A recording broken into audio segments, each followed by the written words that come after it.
Sir నమస్తే అండి. ఏం చేస్తుంటారు మీరు?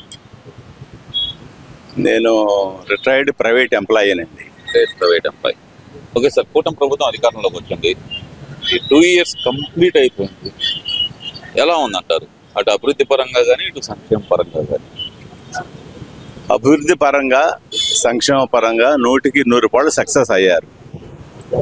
కానీ కరప్షన్ విషయంలో ఇంకా చాలా మార్పులు రావాలి.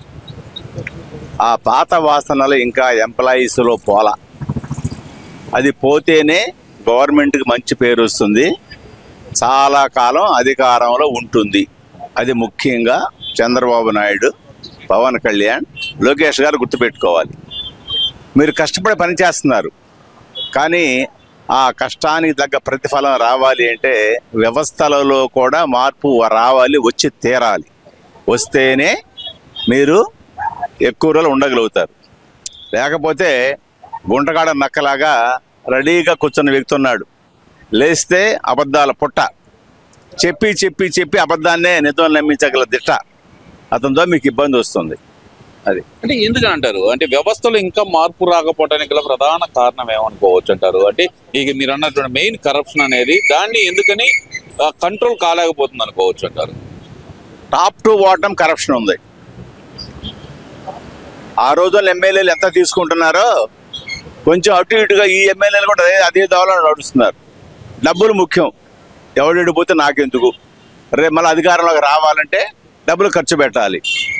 డబ్బులు ఖర్చు పెట్టాలనేది ఒకప్పుడు నిజమే, కానీ ఇవాళ అవసరం వల్ల. తమిళనాడులో గమనించండి, ఏం ఖర్చు పెట్టాడు? నిజాయితీ ఉండి జనాన్ని నమ్మకం కలిగిస్తే గ్యారెంటీగా గెలుస్తారు. కానీ మన ఎమ్మెల్యేలకి అది లేదు, అందువలన ఈ ఇబ్బందులు వస్తూ ఉన్నాయి. అంటే వ్యవస్థలో ఇప్పుడు చంద్రబాబు నాయుడు గారు చెప్పారు 95 నాటి సీఎంను మళ్ళీ చూస్తారు, కరప్షన్ ఫ్రీ చేస్తాను అని కూడా చెప్పారు కదా. ఎందుకని ఇంకా ఉద్యోగస్తుల మీద రాలేదంటారా, లేదంటే ఆయన గట్టిగా చెప్తున్నా సరే గ్రౌండ్ లెవెల్లో అమలు కావట్లేదంటారా? 95లో ఉన్న చంద్రబాబు నాయుడు వేరు, ఇవాళ ఉన్న చంద్రబాబు నాయుడు వేరు. ఒక రకంగా చెప్పాలి అంటే ఎదురు వ్యక్తులు ఈ విధంగా ఉండటానికి 50% కారణం చంద్రబాబు నాయుడే. ఏ విధంగా అంటారు? అది వాళ్ళకి లేనిపోని ప్రాముఖ్యత ఇచ్చి, రాజశేఖర్ రెడ్డి గారు నా ఫ్రెండు, నా స్నేహితుడు, మేము ఇద్దరం ఒకే చోట ఉన్నాం అని అలిసిచ్చి తన ప్రాణం మీద కూడా తెచ్చుకున్నాడు. అయినా కూడా అతనిలో మార్పు రాల. అదే విధం ఇప్పటికీ కొనసాగిస్తున్నాడు. అందుకే జగన్మోహన్ రెడ్డి ఈ విధంగా మాట్లాడుతున్నాడు.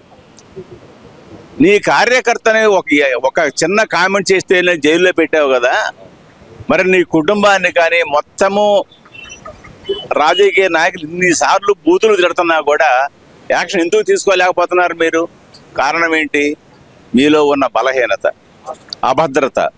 అది ఎప్పటికీ కూడా మనిషి వాడు ఉండొచ్చు, రేపు పోవచ్చు, కానీ మనిషి శాశ్వతంగా ఉండాలి అంటే వ్యక్తులలో నమ్మకాన్ని ఏర్పరచాలి. అది తను ఎంత కష్టపడినా కూడా ఏర్పరచడం సాధ్యం కాదు. ఇదే విధంగా ఉంటే సాధ్యం కాదు కాదు కాదు కాదు. ఎందుకని అంటారు? ఎందుకు సాధ్యం కాకపోతుంటారు అంటే ఇప్పుడు సంక్షేమ పరంగా కానీ అభివృద్ధి పరంగా కానీ భారీ ఎత్తున పెట్టుబడులు తీసుకొస్తాం అంటున్నారు. ఇంకో పక్కన చూస్తేనేమో అభివృద్ధి పరంగా రోడ్లు కూడా డెవలప్మెంట్ బాగానే చేస్తున్నాం అంటున్నారు. అయినా ఎందుకంటారు ఈ లీనియస్ అనేది ఎక్కడ వస్తుంది అనుకోవచ్చు అంటారు? లీనియన్స్ కాదండి, మనిషి స్వభావం అంతేనండి. సహాయం పొందుతాడు, ఆ వ్యక్తికి తిరిగి సహాయం చేయాలని కానీ అతను గుర్తుపెట్టిన ఆలోచన మనుషుల్లో లేదు. ఒక చిన్న ఉదాహరణ చెప్తాను.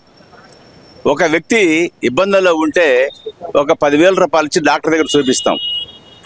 ఆ వ్యక్తి డిశ్చార్జ్ అయిన మరుసనాడు ఇతను ఎవరంటే ఎవరో నాకు గుర్తులేదండి, తెలియలేదండి, మర్చిపోయానండి అంటాడు. అటువంటి వ్యవస్థలో ఉన్నాం. అందువల్ల ఆయన సంక్షేమం ఎవరు గుర్తుంటాయి? మీరు 2,000 రూపాయలు చేశారు, తర్వాత వచ్చిన గవర్నమెంట్ 2,000, 3,000, 5 సంవత్సరాలు పట్టింది. మళ్ళీ మీరు 2,000, 4,000 చేశారు. ఏం ఉపయోగం?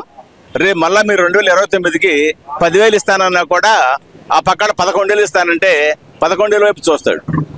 అటువంటి సమాజంలో ఉన్నారు మీరు. అది మీరు గమనించుకుంటే మంచిది. లేకపోతే ఈ తరంతో మీ పరిపాలన సమాప్తం. అంటే ఆయన ఇప్పుడు ఆయన అంటుంది ఏంటంటే నేను రాజకీయ కక్ష తీర్చుకోవడానికి అధికారంలోకి రాలేదు, రాష్ట్రాన్ని గాడిలో పెట్టడానికి అధికారంలోకి వచ్చాను అనేది చంద్రబాబు నాయుడు గారి నినాదంగా కానొస్తుంది. మరి ఇది రాజకీయ కక్షను ఎవరంటారు? నీకు హాని చేసిన వ్యక్తిని యాక్షన్ తీసుకోవాలి. అది రాజకీయం కాదు, పర్సనల్ కావచ్చు, అన్నీ కావచ్చు. అంతేగాని నిన్నేమంటే ఏముందిలే, నన్ను కాదు కదా అందనుకుంటే మరి పక్కన ఉన్న వాళ్ళకి ఇబ్బందే కదా. మరి అట్లా ఎంతమంది ఉన్నారు? 100కి 90 మంది నీ వలన ఇబ్బంది పడుతున్నారు. పార్టీ నమ్ముకొని కార్యకర్తలుగా 40 ఏళ్ల నుంచి పనిచేసి వేలు పోగొట్టుకొని ఎందుకు నష్టపడాలి? ఎంతకాలం నష్టపడతారు? వీళ్ళ కుటుంబాలు ఏమవుతాయి అనేది మీరు ఆలోచించుకోవటంలో. నువ్వు సహాయం చేస్తున్నావు, ఆ సహాయం ఎంతమంది గుర్తుంటుంది? నువ్వు 19లో 20,000 రూపాయలు ఇచ్చావు డ్వాక్రా మహిళలు. కానీ మరి ఓట్లు ఎవరికేశారు? ఏమైనా మీరు ఎందుకు గెలవలేకపోయారు? కారణం ఏంటంటే మీరు పై మెరుగులు చూస్తున్నారు, కానీ అది వ్యవస్థలోకి పోవటం వల్ల. సరే, ఇక్కడ ఇదంతా ఒక విషయం అయితే కనుక జగన్మోహన్ రెడ్డి గారు చాలా కాన్ఫిడెన్స్ గా చెప్తున్నారు. ఆయన చెప్తుంది ఏంటంటే కనుక 2029 అధికారం నాదే, నేను వస్తే 2.0 పరిపాలన చూపిస్తాను, మా విజన్ రాజధాని చేస్తాను. ఇది ఆయన నినాదంగా పెట్టుకున్నారు. ఏకంగా మేనిఫెస్టోలో కూడా పెట్టారు. ఎలా చూడాలంటారు అసలు దీన్నంతా? అసలు అతను మరలా గెలిచే ప్రసక్తి ఈ ఆంధ్రప్రదేశ్లో జరగదు. అంత కాన్ఫిడెన్స్ ఏం చెప్తున్నారు ఆయన? 2029 నాదే అధికారం అంటున్నారు కదా. ఎవరైనా ఏం చెప్తారు? రుచి మరిగినాడు, దోచుకున్నాడు లక్షల కోట్లు, ఇంకా కొంత మిగిలింది. ఇప్పుడు బంగారపు గనులు ఏర్పడినాయి, బోలెడు ఇండస్ట్రీలు వస్తా ఉన్నాయి. మరి వాటన్నింటినీ బ్లాక్ మెయిల్ చేయాలంటే గెలిస్తేనేగా. గెలవాలంటే ఏదో ఒకటి చేయాలి. అందుకని అతను కాన్ఫిడెంట్గా ఉన్నాడు. ఏంది, ఈ జనం డబ్బులు పారేస్తే ఆశపడి నాకు ఓట్లు వేస్తారు అని. కానీ అందరూ అలా వెయ్యరు. తన యొక్క స్వేచ్ఛ, తన యొక్క వ్యక్తిత్వం, తన యొక్క ఆత్మాభిమానం ప్రతి వ్యక్తికి ముఖ్యమే. ఆ మూడు కూడా అతని పరిపాలనలో చూసే అవకాశం లేనే లేదు. ఇల్లు నాదే అంటాడు, పొలం నాదే అంటాడు, ఉన్న ఆస్తులు మొత్తం నాయని, మీరెవరు, మీరు జస్ట్ ఏదో గెస్ట్ లాగా ఉండండి ఆ ఇళ్లలో పొలాలో, తర్వాత మొత్తం నాదే అంటాడు. మరి అటువంటి వ్యవస్థలో మరి ఇన్ని వేల సంవత్సరాల నుంచి ఉన్నటువంటి స్థిరాస్తులని చరాస్తుని ఎవరు పోగొట్టుకుంటారు?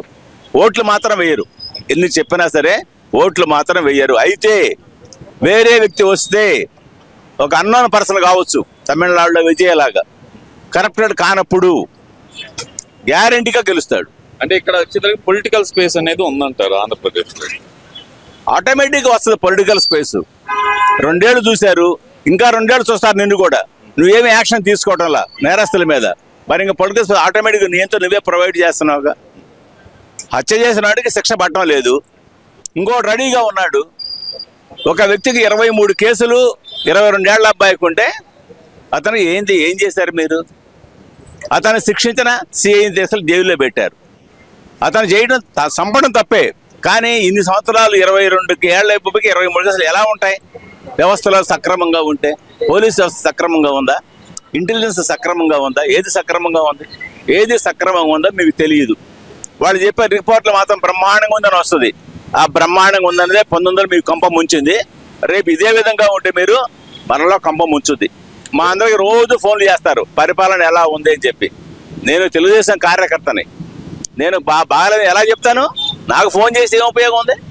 ర్యాండమ్గా చెక్ చేసుకోండి. మీరు ర్యాండమ్గా చెక్ చేసుకోవడంలో 1 కోటి మంది సభ్యులు ఉంటే ఒక 20 లక్షల మందిని టచ్ చేస్తున్నారు.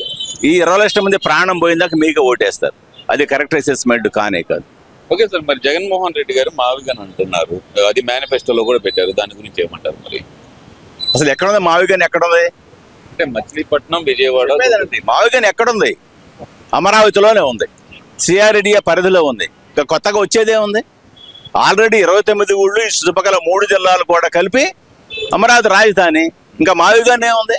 రోడ్డు పక్కన 2 బిల్డింగ్లు వేస్తే పరిపాలన నడుస్తుందా? ఆయన చెప్తుంది అదే కదా, ఇక్కడైతే 2 లక్షల కోట్లు పెట్టాల్సి వస్తుంది, అక్కడైతే 20,000 కోట్లతో అయిపోతుంది అనేది జగన్మోహన్ రెడ్డి గారి వాదన. ఇప్పుడు 2 లక్షల కోట్లు ఎక్కడ పెట్టారు?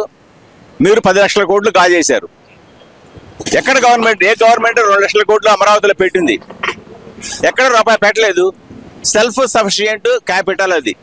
ఇవాళ కాబట్టి రేపైనా సరే నీకు రూపాయికి 100 రూపాయలు వస్తాయి. తెలంగాణ తీసుకోండి, 10,000కు కొనని పొలం ఇవాళ 200 కోట్లు అమ్ముతుంది. కారణం ఏంటి?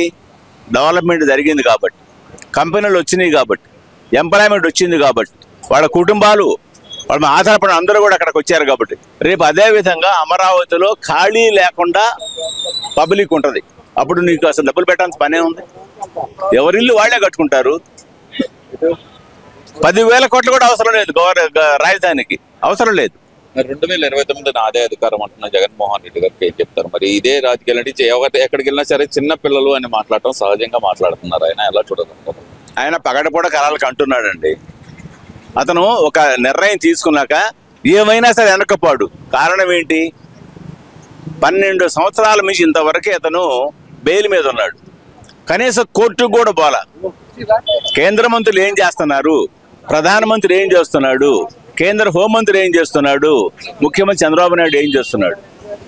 అదే మనం కోర్టుకి పోతే మరుసటి NBW వచ్చుద్ది, తీసుకెళ్లి జైల్లో పెడతారు పోలీసులు వచ్చి. మరి అతను ఎందుకు పట్టించుకోవడం లేదు? అతని ధైర్యం అదే. నన్ను ఏమి చేయలేరు, నాకు కేంద్రం అండ ఉంది, ఆ కేంద్రంలో వాళ్ళు ఉన్నది కానీ నాకేమీ కాదనే ధైర్యంలో ఉన్నాడు. Okay sir, thank you.